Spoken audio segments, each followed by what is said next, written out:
Lizzie Batman, Ben Fry, and Andrew Carter. There you go. Okay, do I say welcome to WillowTalk?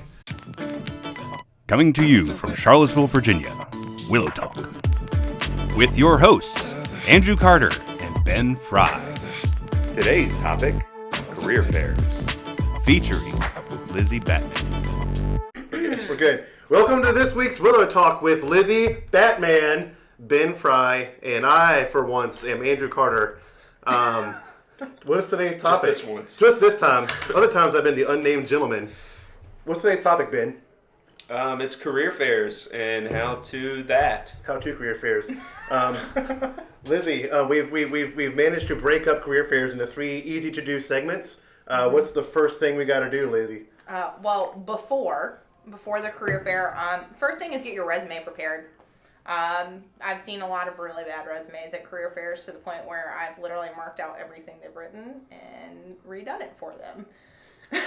What makes a bad resume? Such that you would mark out everything. Right. Having every one of your courses on your resume. Okay. Every related computer science course. One person, their resume was 3 pages and 2 of them were courses. So just like every college class you've ever taken? Pretty much, yeah. So what do you want to leave out? I guess like you don't want to have all your classes. Do you want to have like your pizza delivery job from 5 years ago? 5 years ago, probably not. Any relevant experience or something to show that you're working right now. I don't see that a lot. Mm-hmm. And side projects. I can't stress side projects enough. Okay. Shows passion. Do you put a hard limit at like 1 page, or is it sort of, if there is enough relevant information to fill up more, you're okay with that? I'm okay with it. I'd prefer 1 page just because I feel like you're in college, so how much can you have to put on your resume? Harsh. Good point. Don't mean to be mean. So side projects are like, so it doesn't have to be anything you finished, right? It could be just cool things you've just kind of goofed around with or tinkered with. That means that you're actually out there trying to do, learn neat things that are relevant. What about like formatting? Does it have to be super pretty and pictures everywhere, or icons, or is there like the standard template and pages or Word good enough for you? I mean, the standard template's fine. If there are a ton of fonts on there, that's a problem. I had someone actually talk to me about show me his resume. I was like, why do you have 4 fonts on here? And he was someone at another company who told me to do that and got really angry at me. I was like, okay, just standardize it. So getting angry at the interviewer is probably not a good thing? No. Okay. All right. No. It was a strong resume, except for that. That's a shame. What about, so like, I'm a sucker for the pretty colors and nice icons and stuff, but I guess like as a, is that a trick or a gimmick? Like, do you see that as adding, or is it just too much sometimes? Sometimes it can be too much. Like, people who put their picture on their resume really annoy me. I'm like, why do I need to see what you look like? For designers, if you do have just the standard template, that's kind of, it's like, right, that's a good point. You're a designer. I would like to see a little more interest. If someone does put the time into it and they have the icons, that's great. It's just a matter of knowing how much is too much. Mm-hmm. Okay. And how many, like, I guess it's better to have more than less. Like, do you ever see people run out of resumes, or is it just a good idea to go crazy and just print off a ton of them? Just go crazy and print off a ton of them. Like, I mean, my brother went to the UNC career fair where I was last week, and he was like, I only have 20 resumes. I said, how many people are here, and how many are you going to talk to? He was like, I didn't think that through. I was like, I know. He's being very selective. He only wants the best. Yeah. Exactly. And he was like, he came to me afterwards. He goes, I only gave it to 6 people. I was like, well, okay. Well, that's actually, so it's on another point there. Who should you be giving your resume to? Do you want to just blanket everybody at the career fair, or do you want to like look ahead of time and see who's going to be there and which ones are more relevant to you?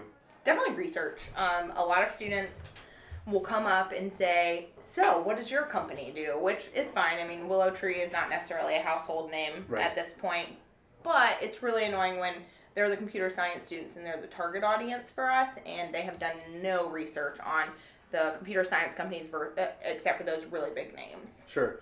So I guess that's like, you always read about, like, when you're applying for a job somewhere, you want to have like maybe a few talking points on like, I saw you guys did this and that's really cool, or I really like doing that, that relates to me like this. Is that the same thing for career fairs? When that same kind of like, how do I relate to this company? Why this company works for me kind of thing? I think it's a great idea, and it's going to give someone if they have a little bit of a weaker resume, I'm still going to give them a second look because they took the time to see what we do and how their resume could fit into it. Do you find that most people do that research ahead of time, or most people not? So it can be a differentiator too, right? And it definitely is, and it depends on the school, because some schools, their career fair, or their career services does a great job of saying, hey, this is what you need to do. And some of them are in classes, and they have to pick out 5 employers to go to, do a little bit of research. But for the most part, we get a lot of people, so, what do you do? So then I'm like, what do you do? Wait a minute. This is starting the wrong way. That's good. So what about like the dress for success part? Like, do I want to like, do I want to wear my cool hackathon T-shirt? Don't look like my dad going to church or a funeral or something? Like, what's top hat? Yeah, like a top hat.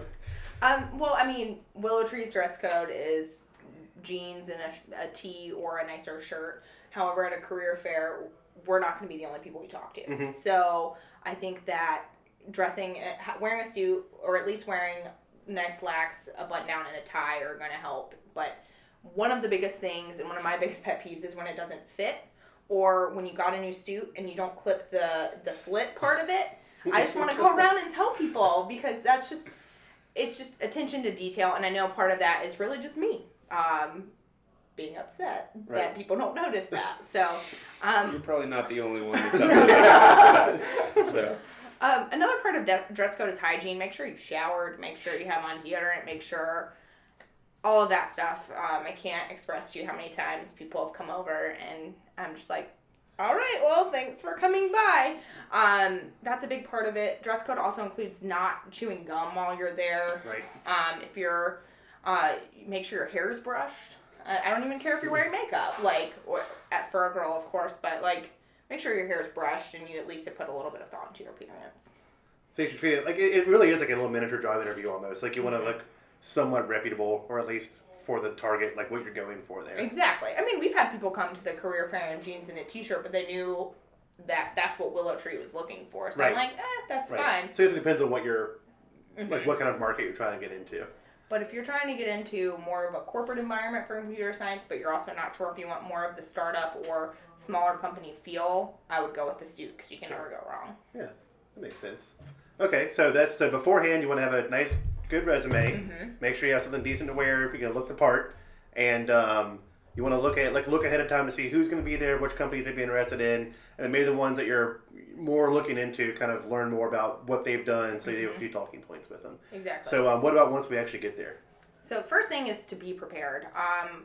Research, but also make sure you have at least 20 resumes, and I think 20 is kind of a small number depending on the career fairs. I've been to the NC State Career Fair where there were probably 200 employers there, so maybe have enough to talk to the people you want to talk to.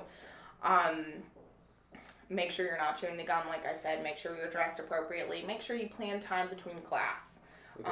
Also, if it's raining, have an umbrella, or make sure you arrange a ride. Although if you show up with wet hair and wet clothes, I understand, because I probably did too. And then we were talking earlier about some good personal space stories. How does that so you don't want to I walk up to you, I'm getting ready to talk to you. There's always the swags laid out there too. So what's the etiquette for should I start taking stuff right away? Do I use the stuff as a conversation piece? Do I if there's 3 guys ahead of me, how do I I don't want to butt in line, but I want you to notice me. What's the way to get the conversation going? It really varies. If you want to start with talking about swag, that's fine. I love for people to take swag. We have some sweet swag. We got a bottle opener. Yeah. The bottle opener is the best. Lip balm. EOS lip balms. Here's a shout out for a screen cleaner. Those are big. People like those. Yeah, people take those a lot. And some people thought they were napkins one time. Start wiping the spaghetti sauce off the face. No, some people thought the bottle openers were shoehorns. I don't even know what a shoehorn is. I actually could use a shoehorn. The Willow Tree shoehorn. That'd be good. I like it. So, great swag. Caffeinated mints. Those are people neat. will just stop by the table and pick those up. I don't mind if people stop by and pick it up if they know that we're not what they're looking for. They still have some of our branded stuff, so I'm okay with it. However, if you do want to take something from the table, just grab it, but also use it as a conversation starter. Sure. So that's one way to break the ice. What's another way to what's the first? I walk up to you and I'm like, hey, I'm Andrew. what am I supposed to like? How do I engage you the right way? Right. Yeah. You know, instead of just saying, hey, I'm Andrew, be like, hey, I'm Andrew. I am a computer science major, and I'm looking for an internship, or I'm looking for a full-time role. And really talk about what you're looking for. So I say, okay, great. What area of development are you looking for? All of it, not a good answer. But if you're like iOS or Android, web, or even if they're talking about back end or something like that, having an idea of what you're looking for is really important. Mm-hmm. Or else it's just me trying to like pull that information out of you because it's not one size fits all for our teams. So you want to kind of, you sort of want to lead the conversation a little bit. Like it's nice if you can kind of say, hey, I'm Andrew, I'm interested in this, and I saw you guys are in that field, and then just kind of let that start the conversation. Exactly, and I always like to have for them to have a resume handy, so while they're talking, I can go through that. Right. And that's when the side projects and all of that stuff really come into effect, where I'm like, oh my goodness, I saw you did this. That's really cool. Tell me a little bit about that. How'd you get that idea? Was that a class project, etc. So, and then even before that, you were saying that, like, people waiting in line, you'll get people rolling their eyes because they're bored or whatever. Super bored. How does that look to somebody that you're... It doesn't look great. I understand it's a long wait, and I try and get multiple people at once, but sometimes I'm in a very intense conversation or, like, where it's someone who's got a lot of specific questions to iOS or something like that, so it's really difficult for me to be like, oh, hold on just a second, let me bring this person in. I don't know if they're interested in iOS. Right. That's actually good. So when we do career fairs, usually we bring along one or two engineers with us. Is that common? Like if someone's waiting to talk to you, they could speak to one of the people that actually work there and kind of get more of an insight of like, hey, what do you like about WillowTree, or what do you like about your job, or get more insight on like what the real day-to-day is with an actual employee. Is that common? Do most companies do that, or are we kind of special with that? I find that a lot of companies do that because I was a college recruiter before I started at WillowTree, and I would be at a lot of the career fairs, but I also would bring one person who was either like in our IT development program where I was, or who worked on development or was in finance or something like that, so that they could answer about the day-to-day of their job, because I have a high-level overview, but I can't be like, this is exactly what they do. Right. So what kinds of questions do you expect them to ask you, or do you think are good for people to ask to sort of differentiate between different companies they may be looking at? Company culture, asking about that. I think that's really important because first and foremost, do you want to go to work every day? And you can tell when people come in if they do or do not like their job. I think that's the most telling question someone can ask. A typical day in the life of an intern or something like that, while that's a pretty broad question, sometimes you can get some good details out of the company about whether or not that's something you want to do. And asking about the process, so very interested in this now that I've heard a little more about your internship. What are the next steps? How do I follow up? How do I apply? What if I'm like a freshman or someone relatively new, and I'm talking to you, and I've got a pretty good idea that I'm not going to get an internship this year, I'm not going to get a job this year, but I want to kind of break the ice to in the future maybe set up some connections to kind of get the ball rolling down the road. Is that a thing people do very often? Does that work out well? What's a good strategy to do that? That's a great thing to do. We've had a lot of freshmen and sophomores come up who maybe don't have that side project that we're looking for, or haven't taken enough classes to where they actually know how to be developers or be on a project. So coming up to me or to someone on my team there, asking what you can do to improve as an intern, what you can do to get an internship next year, and taking a business card so you have a point of contact for follow-up. Right. I know something I'm trying to do is keep track of all this. People who had strong resumes, but they weren't quite there. So next year I can be like, hey, still looking for an internship? Right. Okay. So it's cool to kind of even if you're not ready, it's still worth going to the career fair to kind of set up connections for the next year. It's all about who you know, right? Exactly. Okay. Well, and we also have mentorship options. I know Charlie always is like, hey, send me an email with a project if you're stuck on it. I'd really like to help you if I can, or I can put you in the direction of someone who can help you. And I think that's a great way to set up connections inside the company outside of just me. And I've heard, I think the Android team does, they have a decent presence on Reddit and those places too for, people that are stuck or people that need help. Obviously, part of it is we're looking for good people to hire or get as interns, but it's also, giving back to the community and setting up those connections there too. Exactly. And Just because someone comes to a career fair and I say, unfortunately, not at this time, does not mean never. It just means not right now.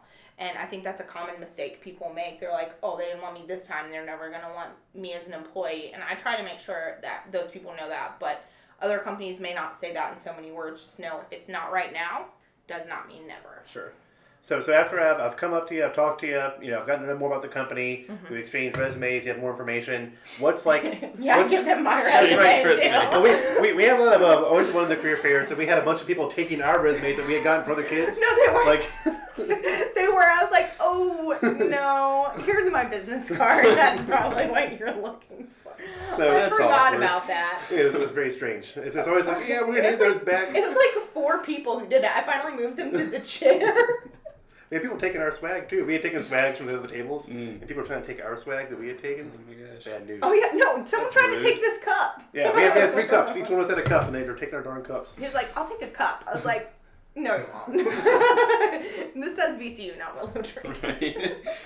So what's the follow-up? How do I, what's the next steps for me, after I've talked to you? Get a business card. Get one of our brochures too. If I don't have a business card, because sometimes I run out because I talk to a lot of people, make sure you get my email down. And follow up. Send an email. Say, hey, it was great to meet you at the career fair. Here's a copy of my resume in case you can't find it right now. I wanted to see what the next steps could be for this situation. How soon is too soon to follow up, and how late is too late? Too soon is 10 minutes after the fair, 10 minutes after you meet me. But within 24 to 48 hours is really optimal because it's still fresh in my mind. Okay. But even if you follow up 2 weeks later because you took some of the things I said and added them to your resume, maybe added your GitHub account on there, added a side project you've been working on that may not be complete, adding all of that information on there and then saying, hey, I remember we spoke, I actually updated my resume per what you spoke about, tell me what you think, and let me know if there's any internships, full-time roles available. Right. That's a good idea. So what about if I don't hear anything back? Let's say I've emailed you after a few days, 3 weeks goes by. Does that mean that you're not interested, or does that mean that you're getting to me? I don't want to you don't need that guy that's just pester. No. So what does it mean if you never hear back? Well, if someone emails me, I try to always email them back, either to say, thanks so much for sending me an email. Unfortunately, we're full right now, or here's some things to do. I can't wait to hear from you next year. I always try to email them back. But sometimes I'm on the road, so it will take a couple of weeks for me to get back in touch with someone. I think after 2 weeks, it's okay to be like, just a reminder. Right. But don't say just a reminder or gentle reminder. Gentle reminder makes me so mad. It include the please advise. Haven't heard back in 2 weeks, please advise. Gentle reminder. I haven't heard back in 2 weeks, please advise. Just send a nice follow-up email. I've had some people do that, and they've been really nice. They've been like, I know you're really busy. When I spoke to you at the career fair, it was your 4th that week. Just wanted to see if you could follow up with me. And doing that after 2 weeks is great. And I almost always immediately I'm like, I am so sorry. How's it going? And follow up. But if you don't email us or you're waiting for a response from us because we took your resume, you're not always going to get a response. Right. What if, so obviously us at WillowTree, we would like to have you if we ask out, we want to have you come to us. But if we ask you out. So what if, let's say I get offers from 3 or 4 different companies that I'm fairly interested in. What's some good strategies for finding what works best for me, as the person going to the career fair? What do you mean, when you get those offers? Right, if you want to pick the one that's right for you, what are the kind of big things of, to find that fit, to make the right choice of the one you're going to accept? Yeah, company culture, number one. I know I've already mentioned that, but you will know what is a good fit for you based on, the quality of conversation you've had with people. I wouldn't just take the offer with the most money because you don't know if you are going to be working in middleware or doing something that you don't want to do all day, every day. But, you got $2 more an hour, so let's do it. Right. I've actually had that happen. But, culture, talk about projects. Ask them specifically what interns have worked on before or new full-time associates or team members. And really it's about a feeling. It's kind of like when I chose to go to UNC, I stepped on campus and I was like, this is it. Hope they accept me. But it's kind of the same feeling where you kind of know once you stepped on foot, once you've talked to those people that they're your people. Right. I mean, it's the way I felt when I was here. I hope it's the way y'all felt when y'all interviewed. I was like, yeah, I can do this. Right. So you kind of know, just feel it out. Yeah, and if there's a red flag during an interview or a red flag, do not take that job because a red flag to begin with is not a good sign, and normally something's going on there. Yeah. Right. This is them on their best behavior, and you have a red flag. Right. Makes sense. So, do you want to plug any positions we're looking for? If anyone is a UX designer and wants an internship, please come here. What's the what season? What internship season we're looking for? Summer. So summer, and if you are still interested in one of our roles, or you're interested in any of our internships, you're local to Charlottesville, let me know and we can get you something for the fall. Or if you're a junior and you've missed out on an internship, we do have a winter internship for strong interns too, which is about a 2-week test for you. Sure. And going from there, just check us out. All right. Any other anecdotes or good stories you got? I'm trying to think. I mean, it's always hard to think of those things on the the spot, personal hygiene one is a pretty big one for me right now. I went to a career fair and had it was just bad, and I had to be like, okay, thanks, sorry, bye. Personal space too. I've had people, get this close to me, and I have to get closer to them just because they're talking so softly. But right. When I back up a little bit and someone continues to move towards me, I'm just personal space is a big thing. And I understand these career fairs are crowded and rough, but, my favorite story is still the guy with the resume and the 4 different fonts. My friend told me this works. I was like, no. He has on good authority. That was fine. Yeah.